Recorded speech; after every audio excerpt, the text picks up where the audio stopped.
A partir de este momento comienza Marxianos. Para compartir sus pensamientos galácticos quedan con ustedes Carlos Amir González, Daniel Vanina Croco y Luis Daniel Maceda.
Buenas noches, audiencia de CX36. Bienvenidos a una nueva edición de Marxianos. Hoy con nosotros tenemos dos invitados muy importantes, de los cuales vamos a hablar en unos minutos, y una ausencia que es la de Carlos Amir González, que está con una indisposición temporal. Y bueno, ya pronto va a estar con nosotros. Le doy la palabra al doctor Daniel Vanina para que salude a la audiencia de Marxianos. Bueno, buenas noches. Sí, también tenemos la ausencia de Sibila. Nosotros estuvimos propagandeando que iba a estar aquí Rubio y Sibila se dio circunstancia porque él es coordinador de bancada en el frente. La situación en la Cámara de Diputados está compleja. Y hoy no podía el martes que viene, pero no sabía seguro porque tiene una reunión que no sabe, antes de que se produzca la reunión, no sabe si va a ser corta o larga. Entonces decidimos que lo comprometimos para el 23, que es seguramente que él puede venir, el martes 23 de mayo. Perfecto. Y bueno, aclarando eso. Carolina Reyes. Muy buenas noches audiencia. Buenas noches a toda la tripulación, a nuestro operador, a Leo Pereira. Saludamos también a Carlos, que aunque no está, sabemos que nos está escuchando. Y le damos la bienvenida a nuestros invitados. Empezamos por Alción Cheroni y también el señor Eduardo Rubio. Bien, aún resuenan los ecos del 1 de mayo, ¿verdad? Un 1 de mayo con varios actos, donde se expresaron distintas visiones, distintas valoraciones sobre el presente y sobre el futuro, y donde hubo temas transversales, ¿verdad? Se habló de la reforma educativa, de la reforma de la seguridad social, del tema de la pérdida salarial, de las dificultades en cuanto al trabajo, y a las condiciones de trabajo. Y cuando yo venía para acá venía pensando que el 1 de mayo es un día especial, ¿no?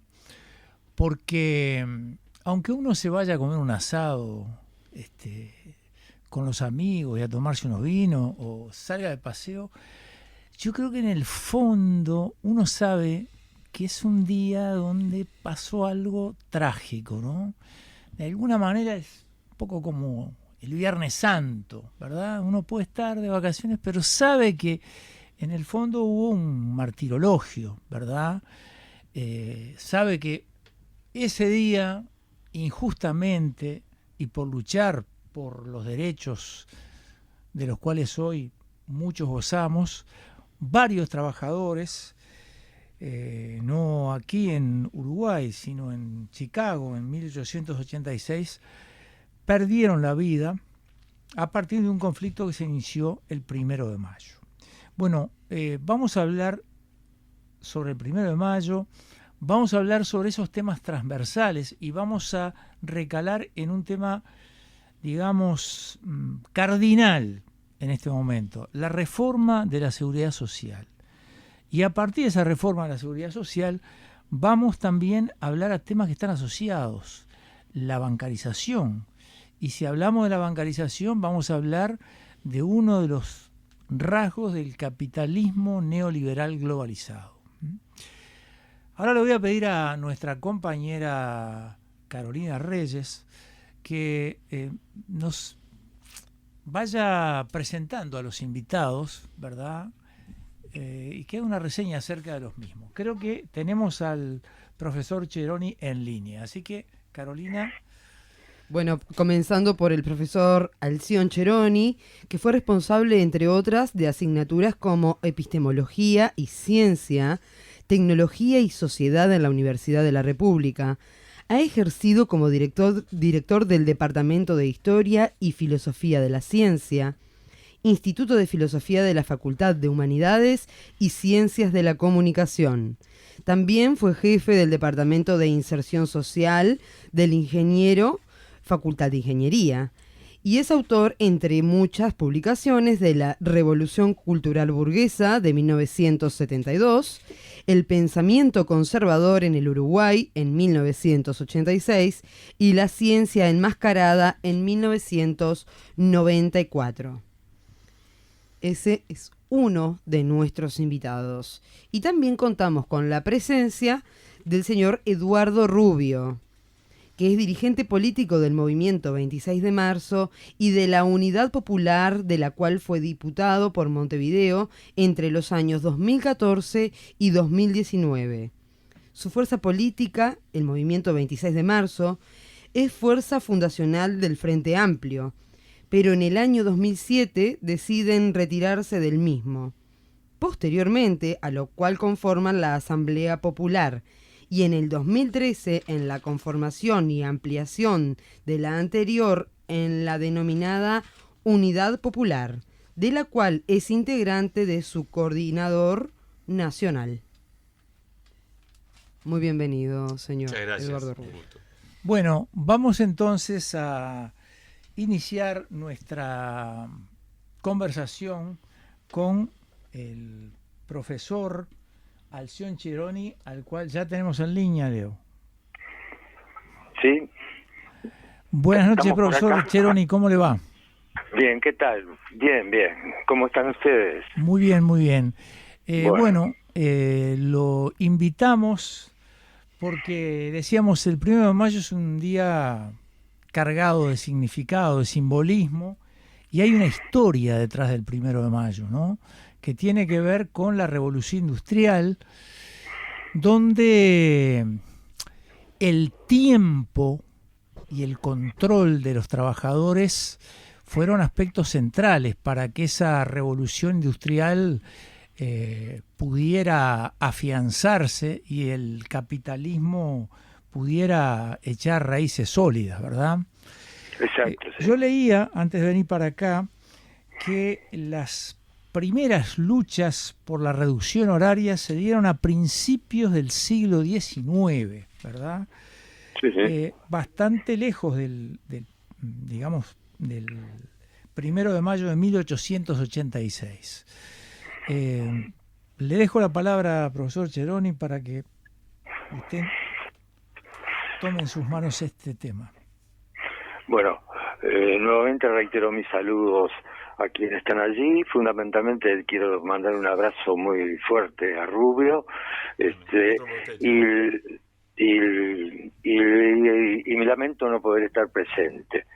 Es decir, verdaderamente es así como se ha planteado. Es decir, el 1 de mayo es la secuencia inicial de un nuevo momento en la historia del movimiento obrero. la historia del movimiento obrero en la lucha contra la explotación capitalista. Y efectivamente, como decía el profesor recién, el problema sustantivo, el problema esencial de la lucha obrera ha sido la reducción de la jornada de trabajo. Es decir, todo el inicio de la explotación realizada sobre la fuerza de trabajo por parte del capital ha sido la extensión de la jornada de trabajo. Es decir, la extracción de lo que se llama la plusvalía a partir de ese incremento. Ese incremento tiene que ver con las horas que el trabajador le regala al propietario. Ese regalo, llamado plusvalía, es lo que obtiene como ganancia, como una ganancia por encima de lo que le paga como salario. El salario es un elemento, digamos de limitación del trabajador, y todo lo que excede a ese tiempo es la plusvalía. Es allí donde, las masas trabajadoras comienzan a hacer sus luchas e a iniciar sus luchas. Por eso se recordaba recién que esas luchas son iniciales. Y si recordamos el libro que el joven Engels publica sobre la situación de la clase obrera en Inglaterra, allí el análisis que hace Engels a través de sus cerca de 400 páginas sobre la situación real de la clase obrera, la vida de los obreros, las características esenciales de cómo se lleva la explotación, el grado que esa explotación se realiza en función de la vivienda y en función propio del trabajo, de los horarios interminables de 14 a 16 horas. Es decir, comprendemos la reacción, la rebeldía de la clase obrera. Es decir, allí Engels exalta esa condición y exalta además lo que esa condición de explotación excesiva está generando en esas formas nuevas de rebeldía. Profesor, disculpe que lo interrumpa. Sí. La jornada de trabajo, ¿hasta cuánto se extendía? Porque había durante el siglo XVIII, XIX, propaganda de las patronales sobre el trabajo, se distribuían en forma de panfletos y ensayos sobre la importancia de la disciplina y las virtudes de madrugar y trabajar duramente. ¿Y hasta cuántas horas llegaban esas jornadas de trabajo? Bueno, en algunos casos podía llegar hasta 18 horas. En algunos casos. Tremendo. Es decir, una excelente obra de un historiador inglés, Thomson, sobre ello, ¿no? Edward Thomson. Sí, exacto. Es decir, la formación de la clase obrera en Inglaterra, que es como un complemento actualizado, por supuesto, con otras investigaciones de la obra de Engels, ¿no? Es decir, podría llegar hasta ese excesivo, hasta 18 horas. Normalmente, cuando uno dice normalmente, entre comillas, perdón, porque es verdaderamente una desgracia, ¿no? Lo que hacía, llegaba entre 14 y 15 horas, ¿no? Como un promedio más o menos, yo diría, de suavidad en la aplicación de la jornada, ¿no? Es decir, pero hay que tener en cuenta que esa excesiva extensión de la jornada de trabajo se aplicaba no solo a los hombres, sino se aplicó a las mujeres y a los niños. Es decir, la situación de los niños en el proceso de iniciación del sistema capital, de crecimiento, de la acumulación de capital, es realmente tenebroso, es un infierno. Hay una obra, lo estoy recordando, hay una obra que se llama Pinocho, ¿no? Que se supone que es una obra para niños, y era una obra para niños. En Pinocho se relata ese tipo de trabajo. Son los niños trabajando en las minas. Es decir, y cómo los llevan, cómo los agrupan, etcétera. Es decir, aparece una descripción, ¿no? Aparece una descripción de esa situación. También en esta literatura infantil hay relatos de ese tipo, ¿no? Yo recordaba esto ahora, ¿no? Ahora, ¿cómo se luchó contra esto? ¿Cuál fue el significado que tuvo la lucha? Carlos Marx decía que lograr rebajar la hora de trabajo forma parte de la revolución de la liberación del trabajador. Es una acción revolucionaria. Tanto es así que cuando se logra rebajar de 14 horas a 10, Carlos Marx señala ese aspecto, ¿no? Y hay que seguir, y lo que hacen después, posteriormente, es seguir luchando para sucesivamente obtener esa rebaja. Es decir, o tener que se le explote menos, o tener que el individuo, además que el trabajador, sea el hombre, la mujer o el niño, tengan diversas oportunidades de vida personal, de vida higiénica, de salubridad, etcétera, sea física e intelectual. Ese es el contenido de esa lucha. Y a su vez, rebajar también la capacidad de explotación que tiene la burguesía, ¿no? En ese sentido. Es decir, por ahí va el problema. Y son sucesivas las rebeliones de la clase obrera contra esta situación en diversos países europeos, ¿no? Nosotros reconocemos ahora el 1 de mayo porque es el capítulo inicial de la nueva etapa de la lucha por la ley de 8 horas, por la rebaja de las horas a las 8. Es decir, y que se da en Estados Unidos, pero en Europa siguen sucediendo una serie de actividades. La propia creación de los primeros grupos políticos de la clase obrera, la Liga Comunista con Marx y Engels, etcétera, y luego de la primera internacional en 1864, es decir, su principio esencial es ese. Ese es el programa de lucha de la clase obrera, la rebaja del horario de trabajo, ¿no? Por lo que implicaba, por supuesto, ¿no? No sé.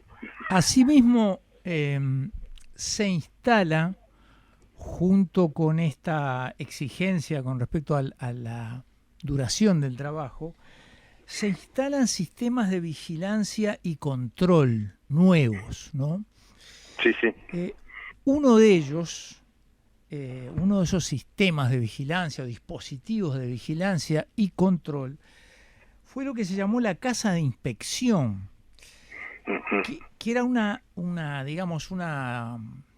disposición circular que estaba a cierta altura en la fábrica, desde la cual los supervisores controlaban el desempeño de los obreros, ¿no? Sí, Resulta ser que el creador de esta casa de inspección, de esta oficina que estaba montada sobre una plataforma, fue un tal Samuel Bentham, que era un ingeniero naval que la desarrolla en el año 1780 en Rusia. Estaba al servicio contratado por el príncipe Potemkin, y servía entonces para vigilar a los trabajadores. Ahora, resulta ser que este Samuel Bentham era el hermano mayor del filósofo Jeremy Bentham, que fue el creador del panóptico. Pero parece ser que la idea del panóptico de Bentham está tomada de la casa de inspección de su hermano menor, de Samuel Bentham. Es decir, que es una especie de fraternidad sí, digamos, que trabaja en el sistema de control y de explotación del trabajador. Exactamente, ¿no? Porque asimismo se vigilaba y además se castigaba, ¿no? O sea, un mecanismo de vigilancia y además de castigo a los que no eran eficientes, ¿no? Y era, es decir, la severidad de los castigos era muy muy fuerte, ¿no? No solo en el sentido de rebaja del salario de no pago, sino además de incentivar aún el trabajo, ¿no? De exigir más aún, ¿no? Exactamente. Es decir, e incluso hay sanciones de carácter penal para este tipo de cuestiones, ¿no? Es decir, toda esa primera etapa de la llamada acumulación primitiva del capital es una etapa que Marx designó con aquella frase famosa, ¿no?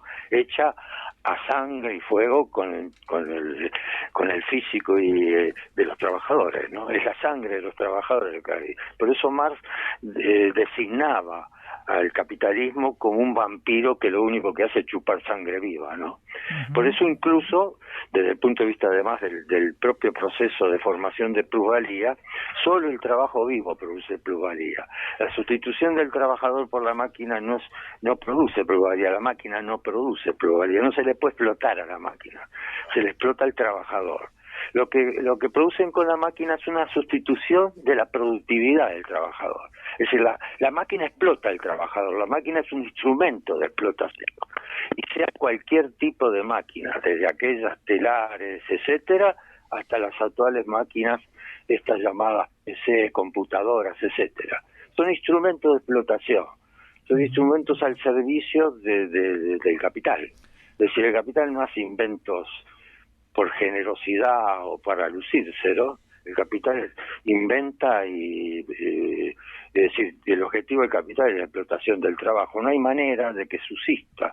Por eso el sistema asalariado, que es el elemento esencial del sistema, solamente se concibe una sociedad, como decía Carlos Marx y Engels, solamente la sociedad socialista será la sociedad sin asalariados. El asalariado indica, digamos, el grado de explotación que existe en la sociedad, ¿no? Y esto es fundamental también, porque nosotros aún ahora estamos viendo cosas de este tipo. Es decir, yo rebajo la jornada de trabajo, pero incremento, por supuesto, la productividad. Pero no incremento la productividad no solo incorporando máquinas, sino que incremento la productividad preparando al trabajador para ese nuevo proceso de productividad. Por eso UPM tiene sus tendencias educativas.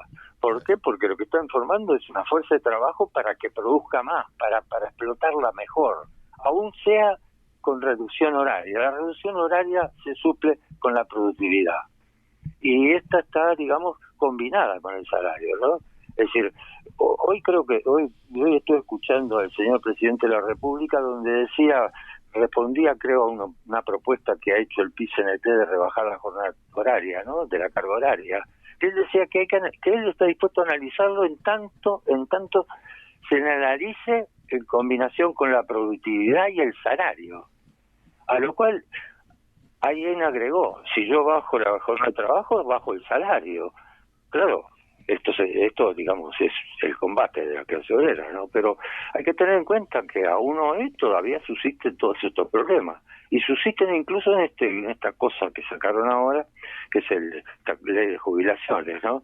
La ley de jubilaciones tiene algo que tiene que ver con esto, es un incremento del horario de trabajo, porque incrementa la edad para jubilarse. Al incrementar la edad para jubilarse lo que está haciendo es extendiendo la jornada de trabajo, ¿no? Y aunque en el supuesto caso, utópico caso por ahora, de que se rebaje a 6 horas, se rebaje a 6 horas, la jornada de trabajo se incrementa de esta forma, es decir, siempre el capitalismo tiene una capacidad para solucionar este tipo de problemas. También escuché hoy que se decía que hay que, creo que escuché en el discurso, uno de los discursos del 1 de mayo, del PCNT, que uno de sus oradores dijo que la ley de 8 horas en el Uruguay se debe a la lucidez de los sectores, a la lucidez al influjo del vallismo renovador, algo así, ¿no? Sí, y a la es lucidez cierto. de algunos patrones. Eso, digamos, está en contra de todo lo que sucedió en este país con la ley de 8 horas. La ley de 8 horas tiene una tradición en este país de luchas terribles, incluso antes que el vallismo la propusiera, o que la propusiera Luis Alberto Herrera o José Enrique Rodó, antes o durante, lo que había eran luchas de los obreros, en ese momento dirigido por los anarquistas. Y previo a la propuesta de José Valle sobre la ley de 8 horas del año 12, porque la ley de 8 horas creo que se instala en el 16, tarda todavía mucho tiempo, que se hace efectiva como ley. Lo que hay es la huelga brutal del año 11, la huelga ferroviaria, que fue una represión terrible por un gobierno colorado, ¿no? Es decir, no es cualquier cosa esto. No se puede alegar que la ley de 8 horas en Uruguay se eleva al influjo del vallismo renovador. Claro que hubo una corriente burguesa renovadora y con un sentido de cierta solidaridad y atracción al obrero, que más que nada lo que quería era cooptar al obrero, ¿no? Cooptar para protegerse de insurrección obrera. Pero la ley de 8 horas en el Uruguay se debe a la lucha de la clase obrera, no otra cosa. No hay salida para esto. No se puede inventar una historia que no existe. La historia es real. Es la historia de la represión que hubo en este país contra los obreros, que lograron, después de esas luchas intensas, represiones, cárceles, etcétera, lograron la ley de 8 horas. Es decir, lograron por lo menos quebrar parte del brazo opresor. Profesor Cheroni, lo vamos a ir despidiendo porque estamos próximos a la pausa. Yo decía hoy cuando empezamos el programa que hubo distintos actos y que en esos actos se expresaron distintas visiones y distintas valoraciones sobre el presente y también sobre el futuro. Esto que usted nos dice acerca de los dichos pronunciados por el presidente de la central, del PCNT, bueno, justamente reflejan una visión, ¿verdad? Y de alguna manera tiene que ver con algo a lo cual asistimos, y es como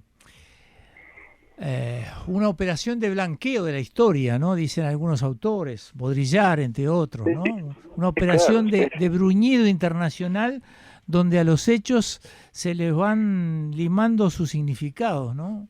Es claro, es decir, nadie va a desconocer el factor positivo que puede haber tenido el gallismo histórico. Yo personalmente reconozco cosas importantes que se hicieron, incluso su lucha contra el imperialismo británico, ¿no?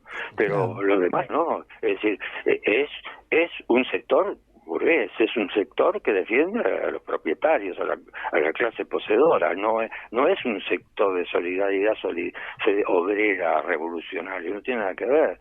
Incluso se dijo algo más, porque cuando se habló de bajar el horario, creo que el expresidente Mujica afirmó que había que tener cuidado con esto, porque a veces pasa que la gente le rebajan el horario y va a trabajar a otro lado, como si la gente fuera a trabajar a otro lado por ganas, por diversión.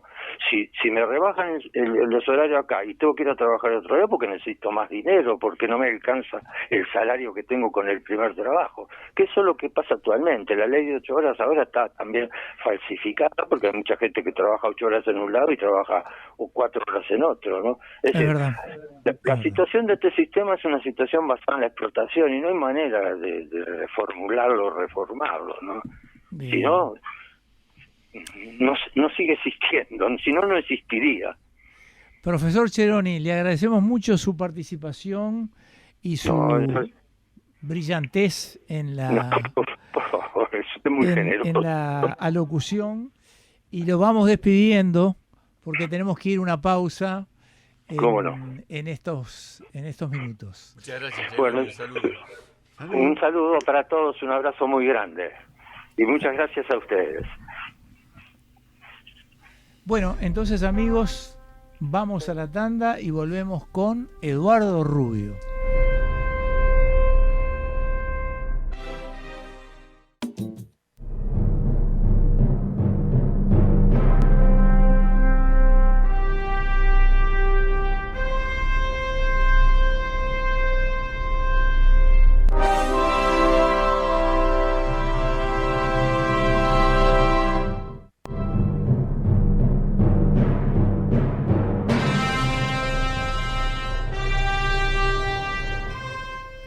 Retomamos con el segundo bloque de Marxianos y vamos a darles las líneas de comunicación para que la audiencia pueda comunicarse con nosotros a través del 2903-0302 o 2903-0304. También lo pueden hacer vía WhatsApp al 098-190-384 y por Twitter @marxianos_t. A propósito de la audiencia, queremos saludar primero que nada a Inocencio, que se comunicó con nosotros y está presente como siempre, y también leer al respecto de un mensaje de días atrás que no fue leído y que lo quiero compartir con la audiencia. Estimados, soy oyente del programa y he leído el libro de Vanina. A propósito del tema, les dejo este libro, por si vale la pena la reflexión, acerca del valor actual de la clase como sujeto político. Según la autora norteamericana, el neoliberalismo opera como la razón neoliberal normativa, que anula y deja sin fundamento al sujeto económico como sujeto político y, por tanto, como clase. La noción de capital humano desactivaría la conciencia de clase y las categorías de explotación, alineación. En fin, es el eterno dilema de dónde fue a parar el sujeto revolucionario. Saludos, Carmen del Cordón. Queríamos leerlo porque quedó pendiente este mensaje. Tengo que agregar alguna cosa, es lo que dijiste. Intenté leerlo y los voy a leer. Es un libro extenso, 250, 260 páginas.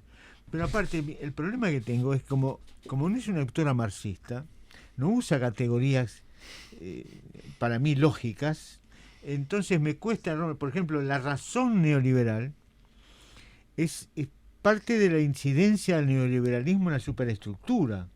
Y ella enumera un montón de cosas donde está interviniendo el neoliberalismo, modificando conciencias y modificando razonamientos. Pero la base material no aparece. Pero más allá de la dificultad, es un libro interesante. Y le voy a seguir entrando hasta que tenga una opinión y pueda hacer un resumen aquí para Carmen del Cordón. Muy bien. Bueno, tenemos en el estudio José Germán Araujo a el dirigente del 26 de marzo y de la Unidad Popular, Eduardo Rubio, diputado hasta el periodo anterior, que está en la gatera, ¿no, Eduardo? Por salir.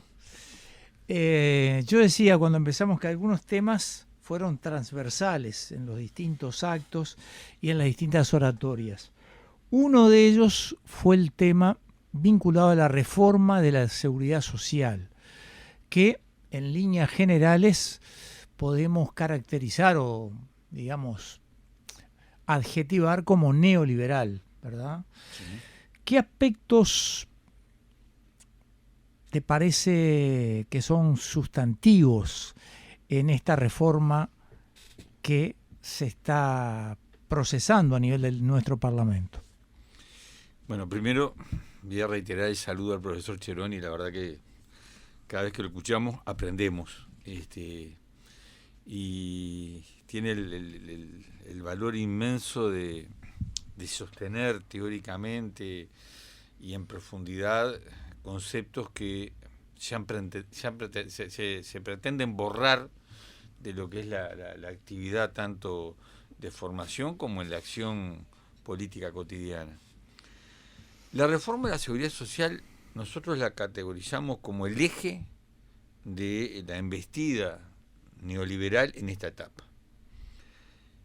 No es nacional, no es una ocurrencia del doctor Lacalle Pou, ni de Isaac Alfi, ni de Saldain, que se dedica a redactar reformas cuyo libreto le pasan.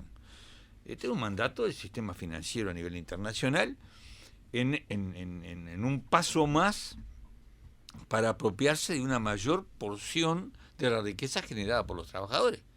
No hay otra. No hay otra razón de esto. Si vos analizás toda la reforma, todo pasa por quedarse con una parte mayor de esa plusvalía que hablaba Cheroni, o sea, la avidez del capitalismo es insaciable, no tiene un límite, no dice, bueno, hasta acá llegué y estoy contento. Entonces, no hay otra razón. Y es mundial, porque no es que digan, che, mirá, ahora dijo Lacalle, vamos a ajustar acá un poquito, porque no, esto Macron en Francia está enfrentando ahora una revuelta popular que hace mucho tiempo no se veía. Empiezan a expresarse además manifestaciones de rechazo a esta reforma que está en Chile, que está en Colombia, que está en Brasil, está en el mundo. Es un mandato del sistema financiero internacional. Y decimos que en el programa de la coalición de la derecha histórica, tradicional y de los sectores que expresan la ultraderecha, era el punto clave, porque lo demás también es importante. La LUC sentó las bases en varios planos para el avance de este modelo, ya sea en la reforma educativa, ya sea en el plano represivo, ya sea en elementos legales. La reforma educativa, bueno, otro mandato que da un paso más en adecuar la educación al servicio del gran capital transnacional. Ahora, en donde se juega la que duele, que es la plata, que es el dinero, la riqueza, es en esta. Y nosotros decimos que esta reforma no nace con este gobierno. No nace con este gobierno. ¿Sobre qué base se asienta esta reforma? Bueno, por ejemplo, se dice que como la gente vive más, es imposible sostener el régimen de la previsión social si no se alarga también la edad de trabajo. Esto es invento de Saldain. Nosotros se lo escuchamos a Mujica, se lo escuchamos a Astori, ya estaba en los manuales del Fondo Monetario y del Banco Mundial.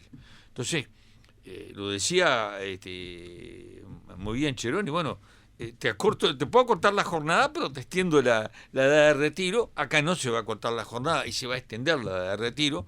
Es una manera de hacerte trabajar más, de aportar más, de sacarte más riqueza y de pagarte menos al final. Esa es una de las bases. Otra de las bases, el recorte de prestaciones, ¿no? Pensiones a la viudez. Hoy sacar la pensión por invalidez ya es una proeza, va a ser peor. Pasos que se dan, que vienen incluso de la reforma que impuso la SAFAP. Y después, el eje de esta reforma, la generalización del sistema de la SAFAP. Ahí está el manotazo del sistema financiero. Hoy, si no ganás más de 71.000 pesos, no estás obligado a ser parte de la FAP. Después, por mil mecanismos tramposos, te meten en la FAP. A los gurises jóvenes lo llaman, incluso en el trabajo, dicen, che, tenés que afiliarte a esto, ahí debe haber también alguna transferencia. Por algo hay algo así como 1 millón de afiliados, 1 millón y pico de afiliados a la AFAP, sin tener que estar activos. Son muchísimos, cotizantes son mucho menos hoy de los que hay, creo que no llegan ni a 800.000. Pero, ¿es neoliberal? Sí. ¿Responde a los intereses del sistema financiero? Totalmente. Arranca ahora, bueno, ahora se plasma, decíamos que tenía antecedentes, ¿no? Que tenía antecedentes. Las AFAP llegaron en el 96, 97. 96. Entró en el 95 la discusión, se aprobó en el 96, debe haber toda vigencia en el 97. Pasó todo este tiempo sin que nadie las tocara. Porque acá la perversión de las AFAP no es solamente... Hay quienes te dicen, bueno, pero mirá, vamos a... Las AFAP privadas no, la AFAP pública sí. Y sigue siendo un sistema mixto que además tiene un fundamento en el ahorro individual. Esto es la negación de la seguridad social, ¿no? El ahorro individual destruye el sistema de solidaridad. Entonces, si vos sos trabajador, ganás X cantidad de plata y te sobran 10 pesos por mes, lo querés ahorrar, poner una cuenta en el banco. Eso no tiene que ver con la seguridad social. Eso tiene que ver con que vos, individuo, decís, mira, yo me quiero asegurar este cachito por acá. Entonces, nosotros, todo ese tiempo que pervivió el sistema y que además, dentro del progresismo, varios defienden esa opción, ¿no? Lo vivimos cuando estábamos dentro del Frente Amplio, nosotros en el año 95, 96, la discusión fue terrible, con un Astori y un Enrique Rubio que hacían punta de lanza en la defensa de la SAFAP, y con una delantera que integraba a Chiflet, el doctor de los Campos, que fueron los que nos permitieron ganar en la interna esa batalla, en lo formal, porque después ganamos en la cancha y perdimos en la liga, porque cuando fuimos a plebiscitar esa reforma para voltearla, nos trabaron de 1000 maneras, un año discutiendo la papeleta y sembraron las bases de la derrota. Entonces, es una batalla central. Y yo creo que acá hay distintos discursos. O sea, el tema estuvo en todos lados porque, obviamente, es el tema dominante, el que nos toca a todos, el que golpea más duramente a toda la clase obrera. No se enfocó de la misma manera, ni en la misma profundidad en todos lados, ¿verdad? Hubieron matices. Cuando yo escucho decir que se va a consultar si es posible enfrentar esta reforma con un plebiscito, y cuando quienes lo dicen son gente con experiencia política, con formación, digo, nos están tomando el pelo. Porque acá ya lleva tiempo de sabido, lo afirmó el doctor de los Campos, lo afirmaron trabajadores, con Pedro Bertoni, que la única manera que tenés para tirar abajo elementos de esta reforma e instalar un sistema de seguridad social basado en la solidaridad, en la solidaridad intergeneracional e intrageneracional, que sea pública, que sea integral.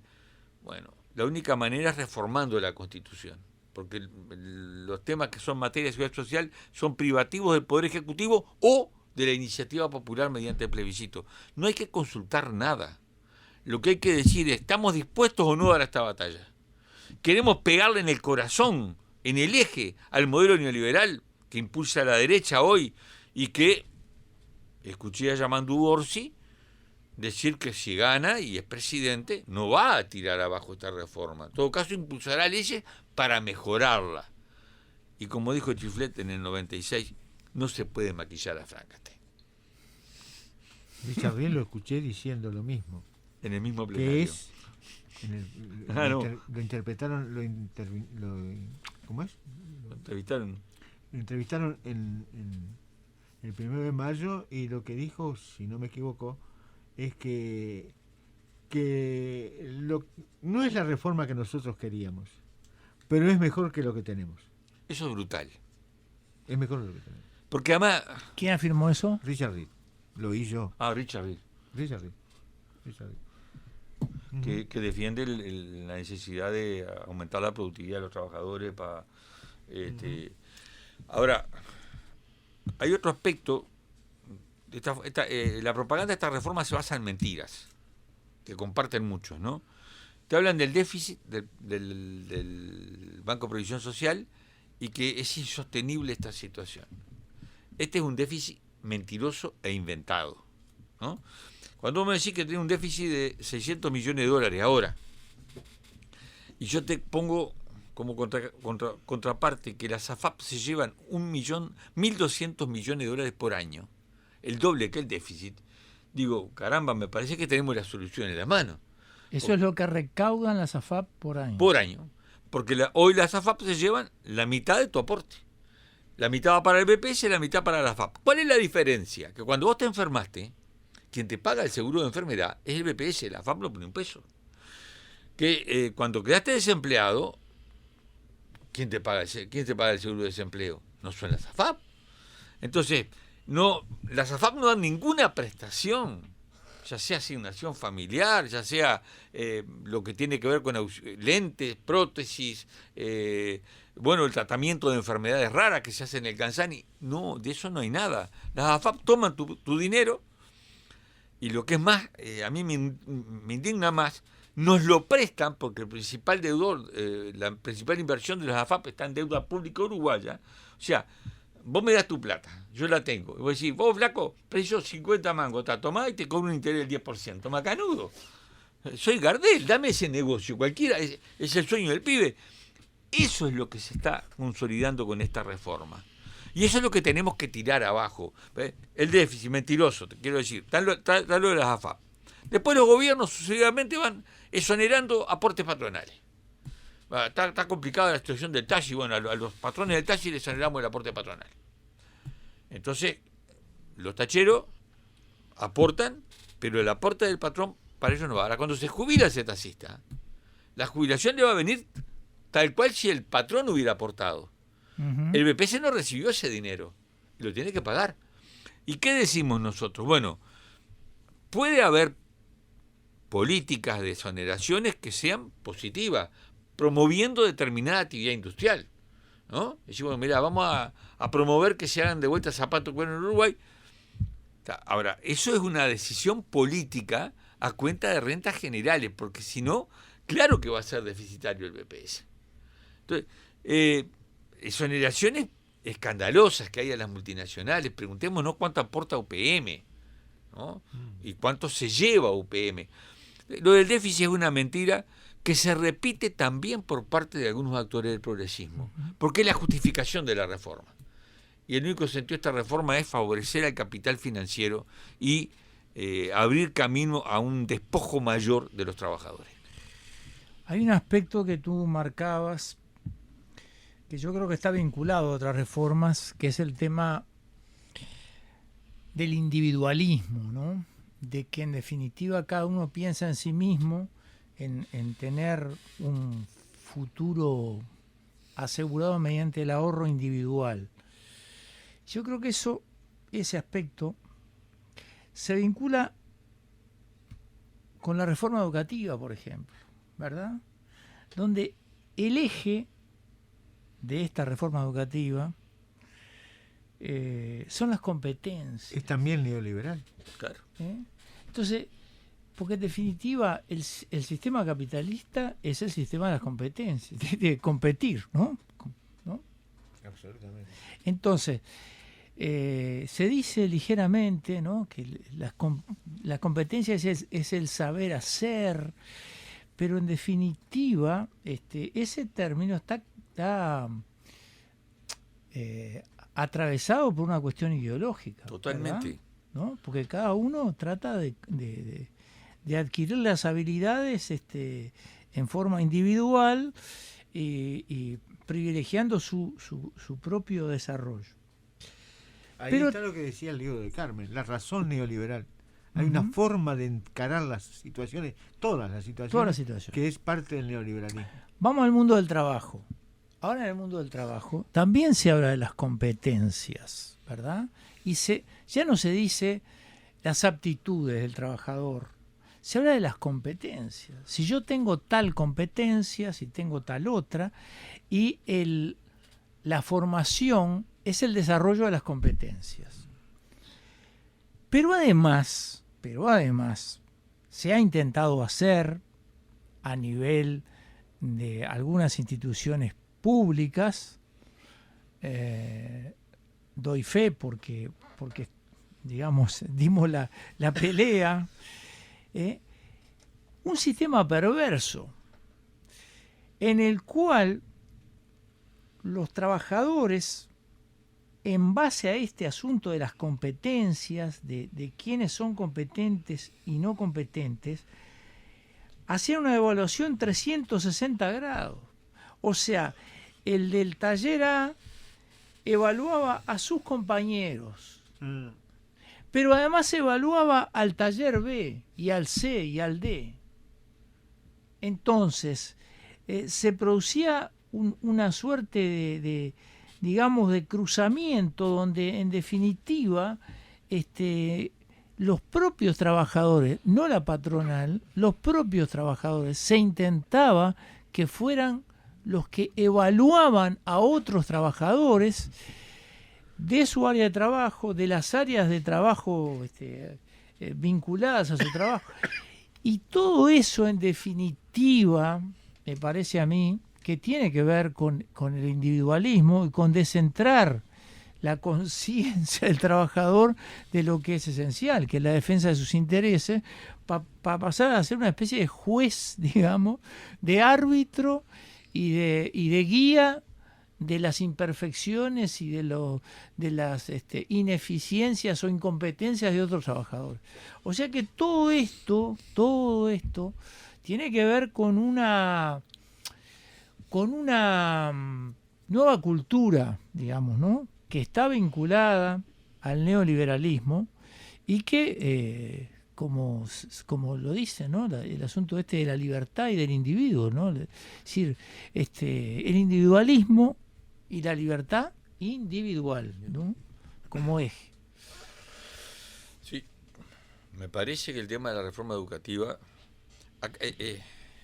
esto está todo entrelazado, es parte de un mismo paquete, ¿verdad? Proyecto.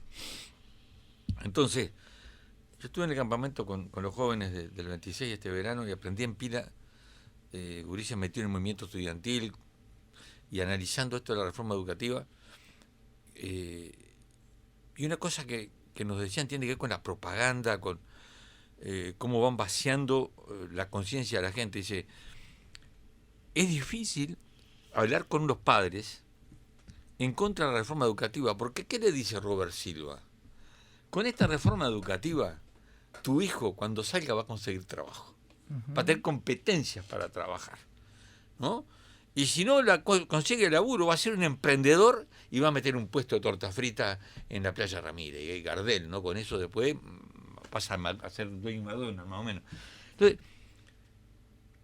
hay una digamos, correlación muy fuerte entre cómo te encaja en la reforma de la seguridad social y te convence que tenés que trabajar más, y a su vez cómo la reforma educativa da los elementos ideológicos que justifican este estado de cosas. Hay una compañera que siempre dice, esta reforma educativa que tampoco arranca de cero. Esto una larga historia. Es un proceso de reforma. Cuando hablamos de neoliberalismo, hasta suena tan suave el término, tenemos que recordar permanentemente que el neoliberalismo en esta América se instaló a sangre y fuego por las dictaduras fascistas. El modelo chileno es el modelo de Pinochet, es de los muertos, los desaparecidos, del Estadio de Santiago, de la persecución. Y hoy por hoy, ser neoliberal es ser demócrata, no mentira. Es ser heredero de los crímenes, ¿no? Como vieron acá. El proceso privatizador arranca en esa época impuesto por el imperialismo, por el amigo Kissinger, por toda esa banda de fascinerosos que no dudaron en destruir sociedades enteras para instalar... El consenso de Washington. El consenso de Washington. Entonces, hoy, ¿qué te hace la reforma educativa? Justificarte esto, el individualismo, ¿no? Vos arreglate. Vos tenés que ser, además, tener capacidad de resiliencia, le dicen ahora, ¿no? Que no vos eras metalúrgico, se cerró la metalúrgico, hacete recolector de cartones. Y no hay más cartones, vos entonces sos emprendedor. No es la construcción de una sociedad que apunte a desarrollar un individuo. Entonces, esta compañera siempre dice, quieren formar personas que se adapten al sistema. Y nosotros queremos formar individuos que sean capaces de cuestionar, de criticar y de transformar la realidad. Esa nos parece que es la contraparte que tenemos que levantar nosotros. Claro, claro. Las reformas neoliberales en la educación, digamos, se afianzan en la década del 90, ¿no? En nuestro país con el sociólogo Rama, ¿no? En aquella época nosotros hablábamos de la reforma ramera, ¿no? Lamentablemente, durante el periodo progresista, algunas de las ideas que se impulsaron en esas reformas del 90 quedaron ahí latiendo, ¿verdad? El tema de las competencias eso quedó, ¿verdad? Lamentablemente no se pudo ir hasta el hueso y digamos, desnudar cuál era la finalidad o, digamos, la base ideológica de la que se partía. Y eso quedó. En formación docente en los años 90, en este siglo ya avanzado, el segundo decenio, se planteó el tema del cambio a nivel de la currícula, y el tema central eran las competencias. Si discutimos cualquier cosa, las competencias no. Eso no se discute. Y eso pasó lamentablemente durante el progresismo. Pero cuando arrancaba el último periodo electoral, Edu y 21, que de alguna manera es una usina de este pensamiento, ¿no? Se disolvió, ¿no? Ahora. Y si ya está la reforma. Sí, claro. ¿Qué sentido tiene, verdad? Fue al Parlamento a presentar su libro sobre la transformación educativa, no sé yo. Estaban todos los candidatos presidenciales, incluido Gonzalo Abella, el maestro, todos, excepto Abella, se sumaron con acuerdo y elogios a la propuesta del EDUI 21. El único que la cuestionó firmemente fue Gonzalo, porque en realidad, a partir de lo que estamos diciendo y estamos analizando ahora, es un proceso de reafirmación de un modelo de sociedad que llamamos neoliberal y que es la etapa del capitalismo y que estamos viendo del imperialismo en este momento, ¿no? En donde se multiplica la explotación de los trabajadores y el saqueo de los pueblos a costa de cualquier cosa. Miremos lo que es Haití hoy, ¿no? Miremos lo que es Haití hoy. Una masacre vive el pueblo haitiano. ¿Es ajeno a nosotros esto? ¿Es ajeno a este modelo? No, Uruguay estuvo con tropas en Haití durante años. Gobiernos colorados, gobiernos progresistas. En toda nuestra gestión en el Parlamento siempre levantamos la mano en contra. Y el único viaje al exterior que hicimos fue a Haití. Voy a contar una anécdota porque es graciosa ahí. No fui invitado ni por el gobierno haitiano ni por las tropas de ocupación, como fue mucha gente. Fui invitado por la resistencia haitiana. Me embarco para Haití, pasé por Miami, tuve visa del gobierno de los Estados Unidos que me consiguieron en el Parlamento. Llego al aeropuerto de Haití. En el aeropuerto de Haití no pueden entrar los haitianos, ¿no? Está cercado y solo entra el que va con permiso de viaje. Y yo tenía que controlar a los que me venían a buscar. Bueno, paso todo el chequeo, salgo al alcohol y veo militares y uno con el escudo uruguayo. Y se dirige hacia mí y me dice, diputado Rubio, y yo en broma, cuando contaba en el Parlamento, dije, por la duda abrí las piernas y me puse contra la pared. Me dice, soy el coronel Mastroianni, soy un hombre italiano. Ah, mucho gusto. Bueno, venimos, sabemos que venía. Ah, mire usted, yo no informé que venía. Ah, no, dice, pero nosotros sabemos que venía. Y de todas maneras me quería proteger llevándome a la base. Entonces al final digo, mire, coronel, ¿sabe una cosa? Yo vengo a ver aquí a los que están luchando contra ustedes. O sea, que si yo salgo contra ustedes, soy boleta. Por favor, déjeme, le agradezco mucho, pero me querían llevar, no me querían dejar entrar a Haití con los haitianos. Tuve una semana, viajé por Haití, vi el drama de ese pueblo y es parte de este modelo. Para que haya gente con inmensas fortunas, para que se consolide esta desigualdad brutal, tiene que haber pueblos que vivan como vive el pueblo haitiano, en la miseria, en la violencia, saqueados, entre otros personajes por la familia Clinton. Sí, señor. Bien. Bueno, vamos a una nueva pausa. Son las 20 horas y ya nos encaminamos a la última parte de nuestro marciano, que hoy se extiende unos minutos más.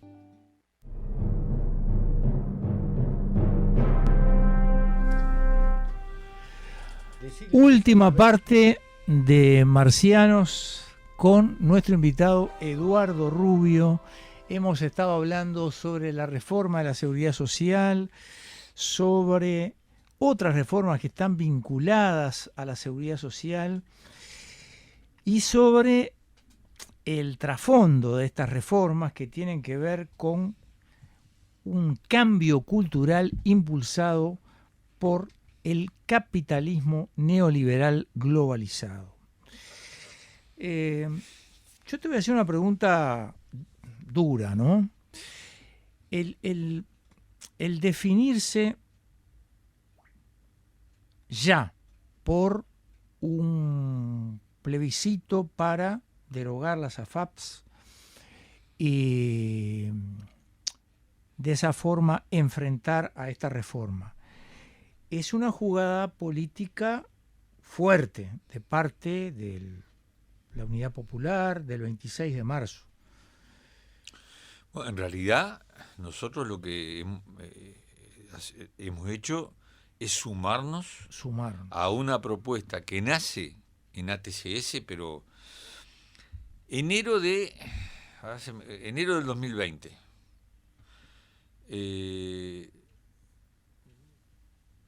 Enero, no sé si era por el 6 o el 10 de enero.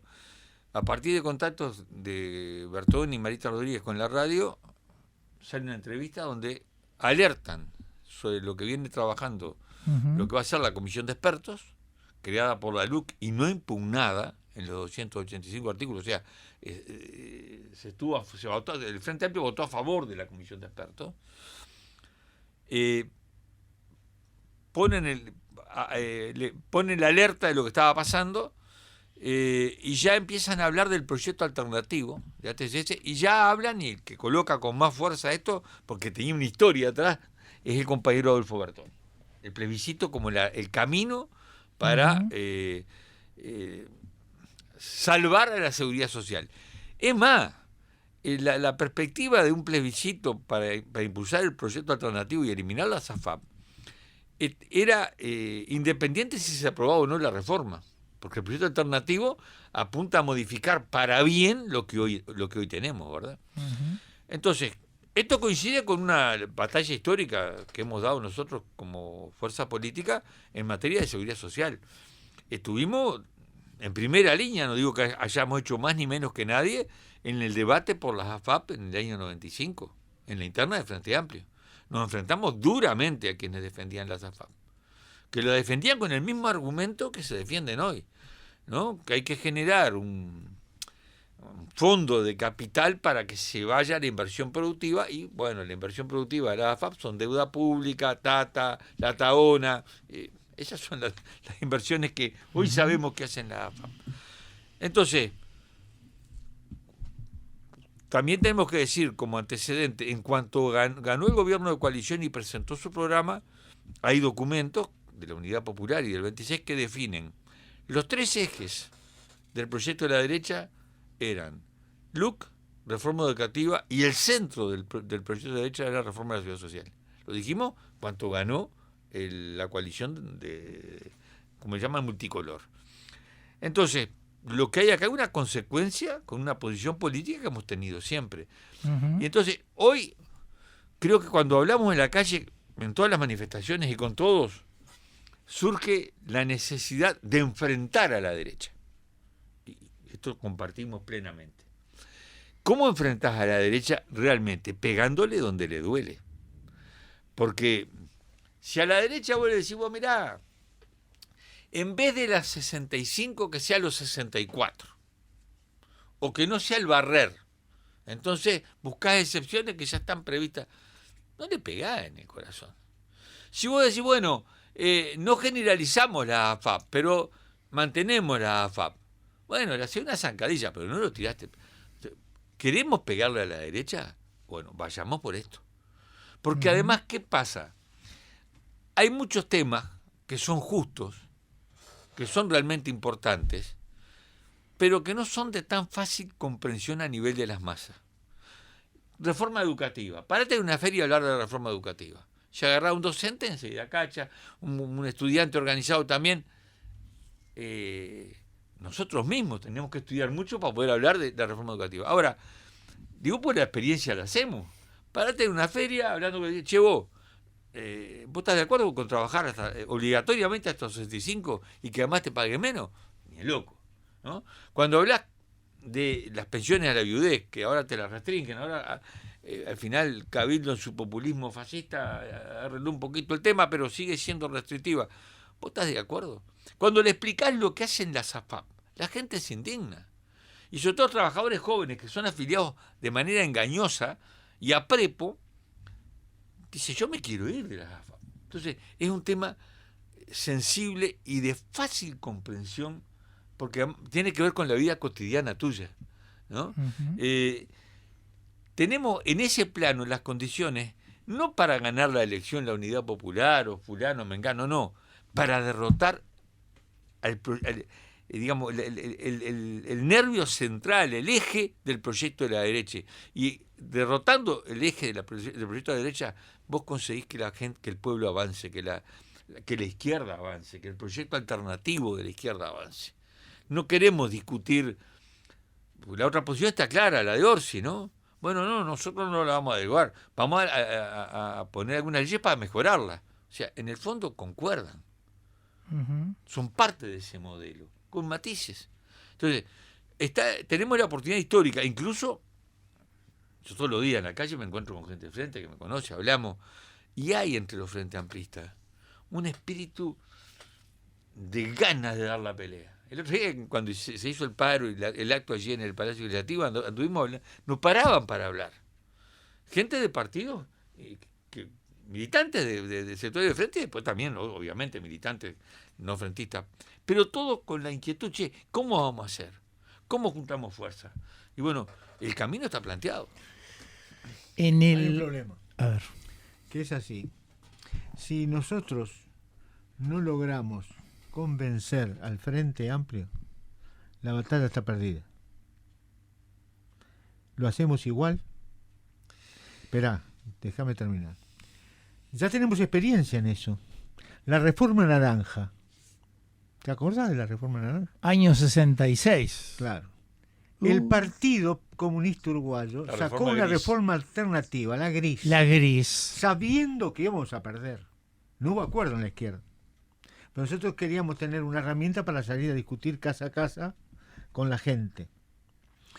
Pero sabíamos que no íbamos a ganar, como no ganamos. Entonces, es discutible, es opinable, porque también se opina así. Das una batalla sabiendo que vas a perder. Entonces, es un retroceso en la conciencia y en el ánimo de las masas. No es fácil. Ya nos pasó con la Rosada, ¿no? La que perdimos. Sí, la que nos hicieron perder. Claro, porque también está el sí formal. Bueno, está bien. O sea, apoyo. Pero después no hago ni un gesto militante.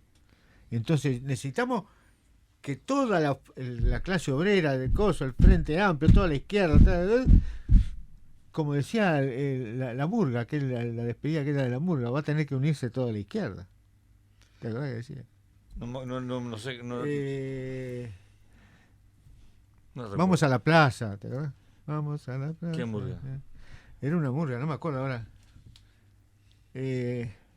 Una murga joven Ajá. que se hizo muy famosa. La murga no era muy buena, que digamos, pero ese cuplé era infernal, y terminaba diciendo: vamos a tener que unir toda la izquierda para dar una batalla final que se va a dar en las plazas.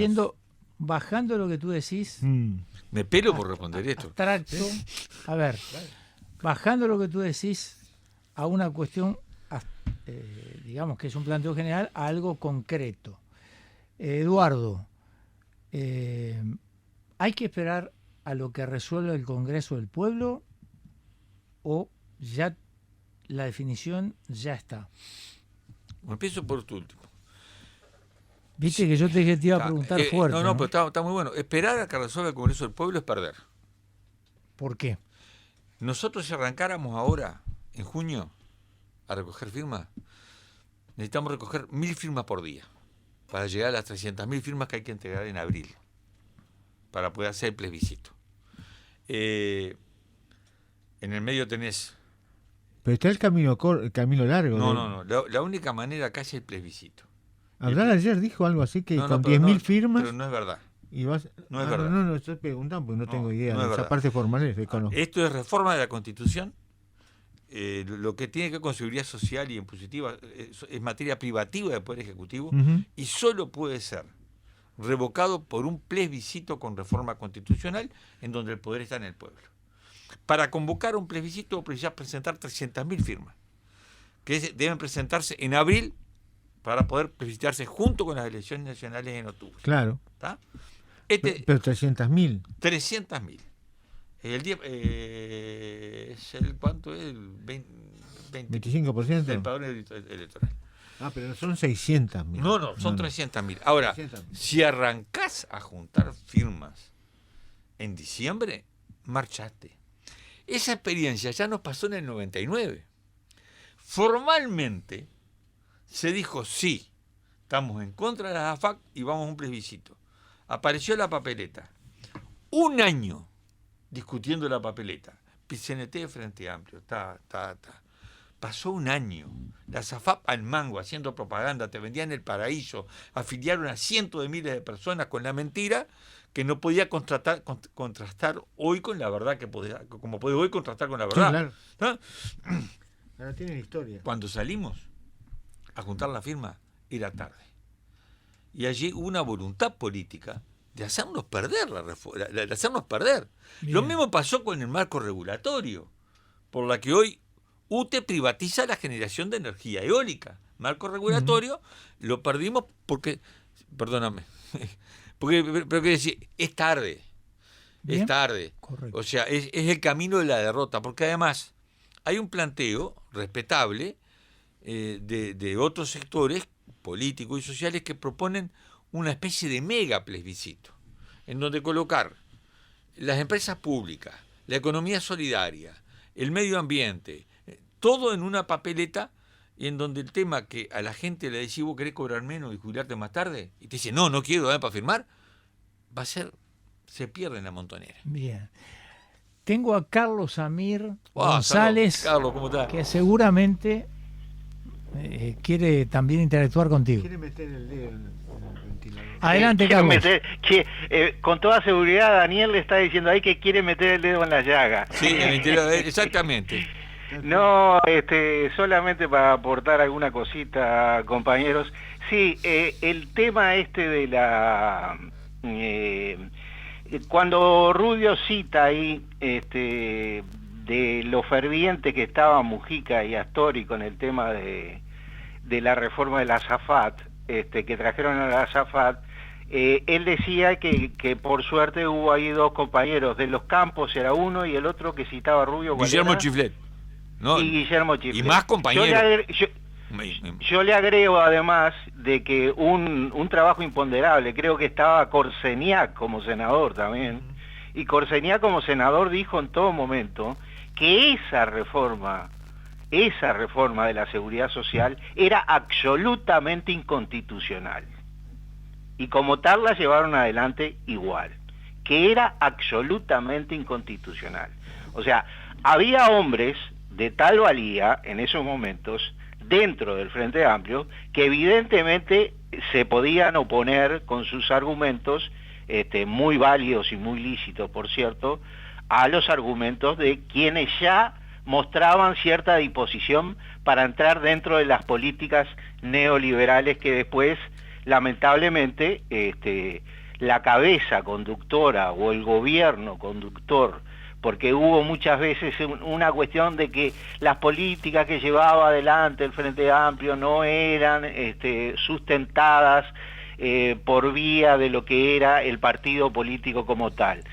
Pero en realidad siempre hubo una corriente comunitaria. Yo creo que sí, yo coincido en que justamente por eso la mayor parte de nosotros hoy por hoy no estamos dentro del Frente Amplio, pese a haber sido fundacionales del mismo, todos los que andamos aquí en la vuelta, por lo menos en el entorno de Marciano.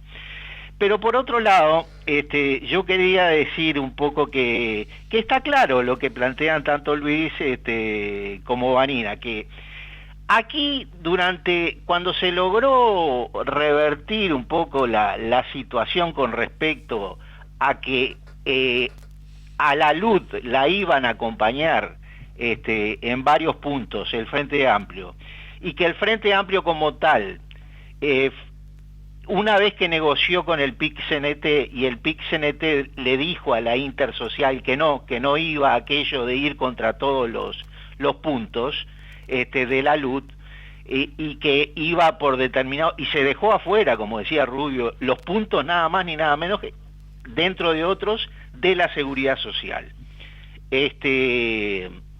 Bueno, ahora yo creo, y justamente con Gonzalo Sibila, que pensábamos tener esta tenida también dentro de Marciano, Gonzalo Sibila planteó con su fuerza política el Partido Socialista de que se fuera contra todos los puntos de esta reforma social, así, en carpeta, y que se fuera contra todos.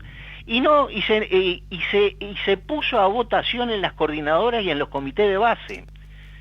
y la mayor parte de las fuerzas del Frente Amplio evidentemente le dijeron a sus militantes de las coordinadoras que votaran contra lo que era la postura del Partido Socialista. Y tal cual fue, lo arrasaron. O sea, ¿y por qué se mostró en el Parlamento? Totalmente. Porque había puntos de esta reforma que iban a acompañar. El recurso argumental fue que evidentemente no se podía poner palos en la rueda, que la gente no te podía ver como siempre poniendo esos palos en la rueda, y que había puntos que las organizaciones sociales que habían logrado mejorarlos en parte y que se tuvieran en cuenta. Que entonces esos puntos como que el Frente Amplio los iba a acompañar. Pero yo creo que ya hay una resolución tomada a nivel del Frente Amplio de no acompañar la vía plebiscitaria. A nivel del PIC-CNT, que suele enganchar su carro a la locomotora frente amplista, como lo hizo durante gran parte del periodo del Frente Amplio, con algunas fuerzas que decían, bueno, un gobierno en disputa, pero que finalmente ese gobierno en disputa terminó siendo un gobierno en acuerdo total, donde todo se votaba a carpeta cerrada y las decisiones fundamentalmente las tomaban los que estaban al frente del gobierno y del Poder Ejecutivo fundamentalmente. Y después acuerdos de bancada y siempre. Así fue la historia de un hombre que ustedes citaron allí, que fue la de Guillermo Chiflé, permanentemente no acatando la obediencia de vida, sino que la disciplina partidaria, perdón, se me fue lo de la obediencia de vida, que era por otro lado, pero esto se tornó bastante parecido. Finalmente se tuvo que ir, pobre hombre, porque ya tanta soledad dentro de allí, de ese frente, no, cosas que han dolido permanente y consecuentemente, como la que contaba de Haití, también soportar aquello de las operaciones de los yanquis viniendo acá con autorización del gobierno y del parlamento, ir a los altos del Golán, que es una ocupación israelí de territorio sirio, donde todavía, inclusive de ahí bombardean a Siria. Es espantoso, y que nuestras tropas estén allí apoyando, cuando después dicen todos los unos y los otros gobiernos que el Uruguay respeta la soberanía de los países. Bien, ¿qué están haciendo allí? En el Congo, en Haití. Están interviniendo sobre la soberanía de los países supuestamente con tropas de la ONU, cuántas cosas ha avalado la... Bueno, pero aquí me fui de madre. Ahora, yo creo un poco en que... Y aquí la cuestión del PIC-CNT, en el sentido de que esto hay que llevarlo a un Congreso del Pueblo, que va a andar allá por junio más o menos, a junio ya, si hay demora para esto, que esto no es solamente el tema de la reforma de la seguridad social, que a esto hay que agregarle otros puntos, que en estos momentos el pueblo y todo lo demás, bueno, yo qué sé, de los otros puntos se acordaron medio tarde. Carlos. Yo les digo, y me parece acá, pido un minutito más, me parece que acá hay una cosa que debemos recordar históricamente, que es lo que pasó con el segundo congreso del PIC-CNT, donde se tomaron muchas resoluciones con respecto a muchas cosas, y era una salida a generar ese gobierno en disputa, justamente. Pero esas resoluciones, entre las cuales estaba el tema de luchar contra la eliminación de la Azafat, nunca se puso sobre la mesa con la suficiente fuerza. Entonces, lamentablemente yo creo que este asunto está cocinado. Lo que yo, después sería tener a bien cómo nosotros tenemos que desandar caminos y volver a posicionar ciertas cosas, que yo creo que justamente está en el sentido de poder luchar con una correlación de fuerzas a favor contra las políticas del neoliberalismo.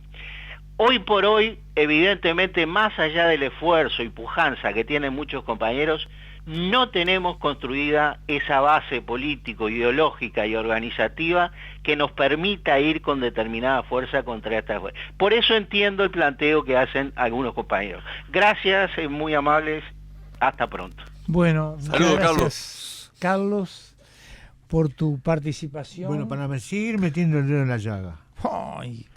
Metiendo en la llaga. Hay una cultura bolchevique, cultura comunista, de apoyar lo menos malo. Una cultura. Por ejemplo, el 82 estábamos en contra del voto en blanco Es verdad. por aquello. Y teníamos decidido votar a la fuerza más progresista dentro del Partido Nacional. Uh-huh. Y es más, cuando vino una orden del partido de votar, muchos comunistas, no lo puedo demostrar, muchos comunistas votaron al Partido Nacional. Porque eso de votar en blanco nos repugna.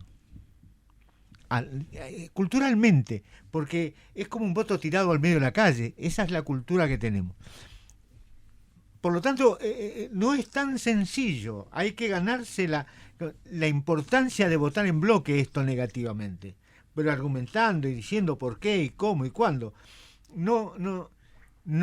no aparezca como algo más radical, y por ser algo más radical yo estoy de acuerdo. Ahora, voy a dejar planteada una pregunta para ir a la pausa, ¿no? Porque tú decís, hay que dar la discusión y hay que tratar de captar la mayor cantidad de alianzas o de aliados para poder sí, la frase del presidente cortar. Que yo estoy de acuerdo. Hay que ser muy duro con las ideas y muy tierno con los seres humanos. Bien. Y eso está bien. Entonces, Si queremos convencer a alguien, no podés putearlo. claro, obviamente. Entonces, la pregunta, se la dejo planteada a los dos, es a qué nivel hay que dar esa discusión, con quiénes hay que dar esa discusión. Nos vamos a la pausa y volvemos un ratito, el último tramo.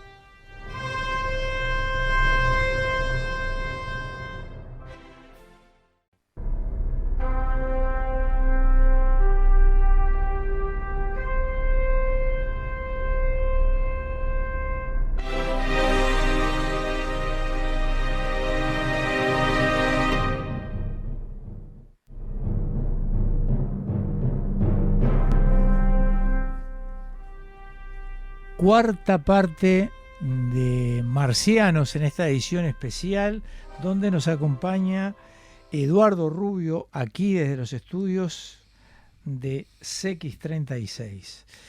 Y bueno, esta parte está muy linda. Está muy dura. Está muy buena, muy linda. Muy buena.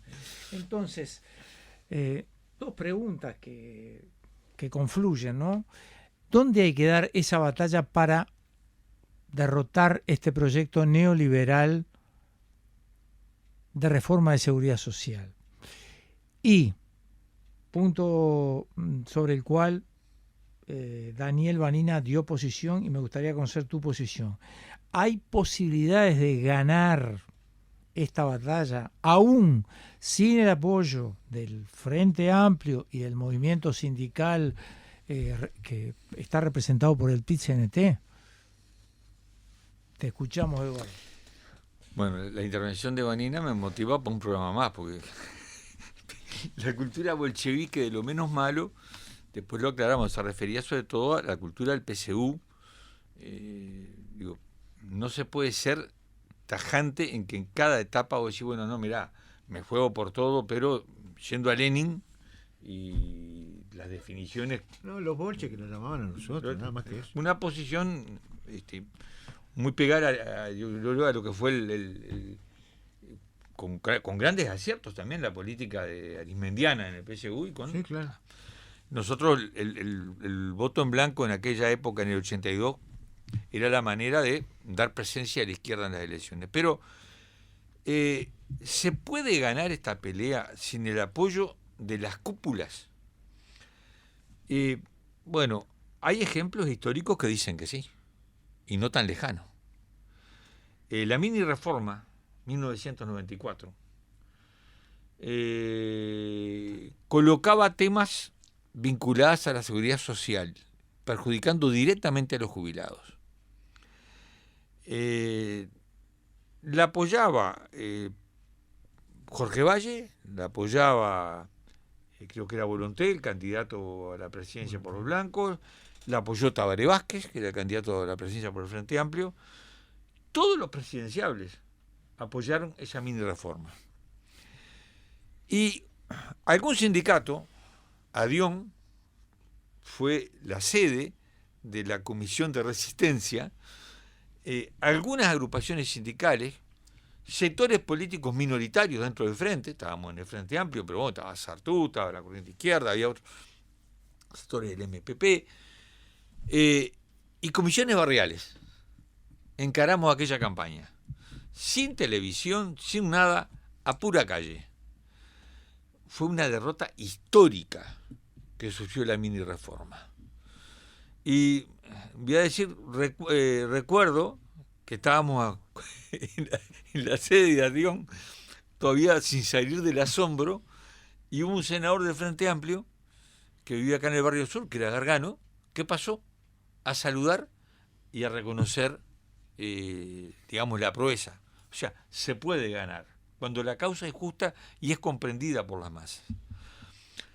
Nosotros, ¿con quién tenemos que conversar esto? Con todo el mundo. Yo el otro día fui invitado a la Fundación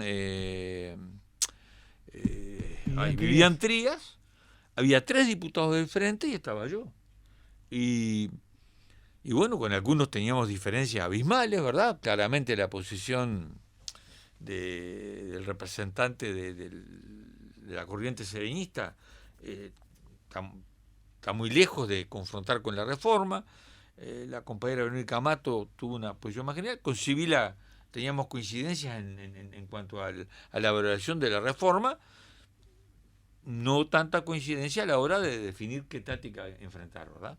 Entonces, nosotros creemos que a partir de una definición clara, esto no exige, no es complicado explicarle a la gente que es malo trabajar más tiempo y cobrar menos, y que esto es demostrable, lo ha demostrado el PCNT, el Cuesta Duarte, el CIMBE, todo el mundo ha demostrado esto, o sea, tenemos argumentos a favor. Pelear contra la AFAP hoy no es una cosa mala, ya estuvo la lucha de los cincuentones, es comprensible. ¿A quién le sirve no dar la batalla? A los que quieren consolidar este sistema. O sea, no dar la batalla es convalidarlo. Es decir, no, nos resignamos. Y después, la política, hay un razonamiento que dice, bueno, es difícil, vamos a optar por lo menos malo. Yo doy un ejemplo histórico que nos parece tremendamente valioso. Fuimos militantes del Frente Amplio desde su inicio, hasta que decidimos irnos en el 2007 por razones de diferencias con el abandono del programa. Vos hiciste un programa aquí donde fuiste dando los pasos, documentos de los 24, o sea, del vaciamiento programático del Frente Amplio. Cuando estamos en política, ¿por qué peleamos? ¿Por un cargo? Bueno, eso hacen los burgueses, y además de defender sus intereses, o los oportunistas. La socialdemocracia. La socialdemocracia. Pelea por un cargo, ¿no? Por ocupar cargos parlamentarios e incluso coparticipar de los gobiernos con aquello de que hay que ir por lo menos malo. ¿Cuál fue el salto histórico de la izquierda en el Uruguay? En esto vamos a coincidir. Con la fundación del Frente Amplio. Dejó de ser una izquierda con escaso peso político de movilización, escaso peso de movilización no, pero con limitaciones, a ser una fuerza determinante en la lucha política. Me voy al 71 y recuerdo, fue mi primera elección que voté y militaba ya en el 26 de marzo en el Frente, una familia que estaba toda en el Frente, y se daba la discusión. Entonces, aparecía el peligro inminente de la reelección de Pacheco. Y si no era Pacheco, era Bordaberry. En los blancos tenías al fascista de Aguerrondo y el progresista de Wilson. Hay una opción en ese momento, porque el Frente estaba claro que era muy difícil que ganara. La aspiración era ganar la intendencia de Montevideo. Pero ¿no es mejor que gane Wilson y nos salvamos de Pacheco o de Bordaberry. Es un razonamiento de lo menos malo. ¿Qué hubiera sucedido si se hubiera dado ese paso? Primero, no se hubiera evitado la dictadura, porque la dictadura ya venía, como vino en Chile, como vino en Bolivia, como vino en Argentina, como ya estaba en Brasil, y no hubiera crecido la izquierda. Yo acá tengo un diario de la Juventud, el Semanario de la Juventud del sábado 25 de marzo. Está los fragmentos del discurso de Sereni en la explanada acá enfrente, en donde Sereni leía definiciones de lo que eran las bases programáticas del Frente Amplio. Y acá dice, a 52 años un programa histórico y plenamente vigente. Este programa es plenamente vigente. Y es posible. Entonces, creemos que hay que dar la pelea, que hay que hablar con todos, que todos los que se sumen sin rebajar contenido, ¿verdad? Porque si vos decís, mira, yo voy, pero entonces que la FAP pública se quede, no me sirve. No me sirve. Porque gano, pero pierdo, ¿no? Acá la batalla hay que darla contra el cerno del modelo liberal, y eso implica una reforma constitucional, eliminar las AFAP y sentar las bases de un sistema de seguridad social justo, solidario, intergeneracional y enteramente público.